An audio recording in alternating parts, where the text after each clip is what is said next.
Dear शिक्षण आहे आपल्या यूट्यूब चॅनलमध्ये आपणा सर्वांचं पुन्हा एकदा सहर्ष स्वागत। राज्य सरकारी कर्मचारी विशेषतः निवृत्त कर्मचाऱ्यांसाठी आताच्या घडीची मोठी आनंदाची बातमी समोर आलेली आहे। ग्रॅज्युइटी संदर्भात अतिशय महत्त्वपूर्ण असा निर्णय झालेला असून फरकासहित ही रक्कम देण्यासंदर्भातला महत्त्वपूर्ण निर्णय आहे। काय आहे तो निर्णय आणि या निर्णयाचा फायदा कोणत्या निवृत्त कर्मचाऱ्यांना याचा फायदा मिळणार आहे याविषयी संपूर्ण माहिती देणारा हा व्हिडिओ पाहण्यापूर्वी नेहमीप्रमाणे आपण सर्वांना एकच विनंती, व्हिडिओ शेवटपर्यंत पहा आणि आपण जर आमच्या चॅनलवर नवीन असाल तर चॅनलला जरूर सबस्क्राईब करा, समोरील बेल आयकॉनला सुद्धा क्लिक करा जेणेकरून महत्त्वपूर्ण शासकीय निर्णय, कर्मचारी पेन्शनधारक, कुटुंब निवृत्ती वेतनधारकांच्या विषयीच्या महत्त्वपूर्ण अपडेट्स आपल्याला आपल्या यूट्यूब चॅनलवरती सर्वात अगोदर पाहावयास मिळतील। आपण स्क्रीनवर पाहत आहे जानेवारी 2016 ते ऑगस्ट 2024 दरम्यान निवृत्त झालेल्या राज्य सरकारी कर्मचाऱ्यांना मोठा दिलासा मिळालेला आहे। निवृत्ती कर्मचाऱ्यांना मिळेल ग्रॅज्युइटीचा फरक। महाराष्ट्र शासनानं ग्रॅज्युइटीची 20 लाख रुपयांची मर्यादा 1 सप्टेंबर 2024 नंतर निवृत्त होणाऱ्या कर्मचाऱ्यांनाच लागू असल्याचा GR काढलेला आहे। त्याला मुंबई खंडपीठाच्या नागपूर उच्च न्यायालयात आव्हान देण्यात आलेलं आहे। या याचिकेत 1 जानेवारी 2016 ते 31 ऑगस्ट 2024 दरम्यान निवृत्त कर्मचाऱ्यांना ही ग्रॅज्युइटीची 20 लाख रुपयांची मर्यादा लागू असावी अशी मागणी केलेली होती।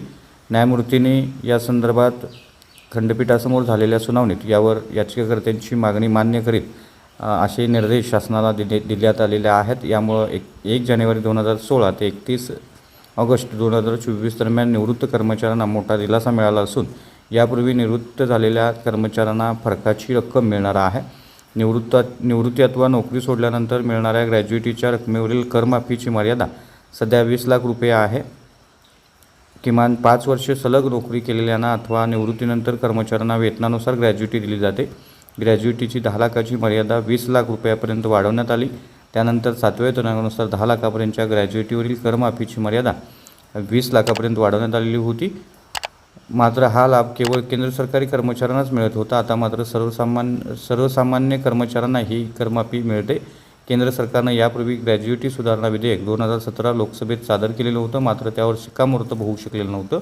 2017-18 मध्ये अर्थसंकल्पित अधिवेशनामध्ये हे विधेयक जे आहे ते संमत झालं। ग्रॅज्युइटी ही कर्मचाऱ्यांच्या शेवटच्या मूळ पगारावर आणि महागाई भत्त्यावर आधारित असते।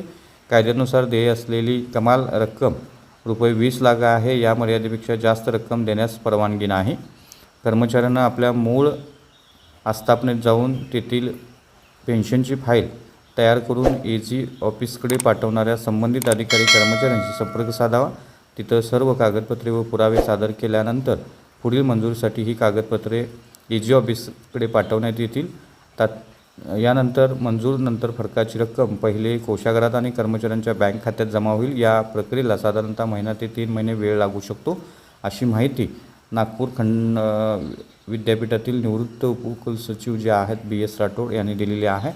त्यामुळं निश्चितच जानेवारी 2016 ते ऑगस्ट 2024 दरम्यान निवृत्त झालेल्या राज्य सरकारी कर्मचाऱ्यांना अखेर त्यांना ग्रॅज्युइटीची कमाल मर्यादा जी आहे त्या संदर्भातला निर्णय झालेला आहे। त्यामुळे निश्चितच फरकाची रक्कम जी आहे ती त्यांना मिळणार आहे। तर ही होती अतिशय महत्त्वपूर्ण बातमी। महत्त्वपूर्ण व्हिडिओ अशाच महत्त्वपूर्ण बातम्यांसाठी, रोजच्या महत्त्वपूर्ण शासन निर्णयासाठी चॅनलला सबस्क्राईब करा, व्हिडिओ आवडल्यास लाईक करा, शेअर करा। आपले काही प्रश्न असतात नक्की कमेंट करा। धन्यवाद।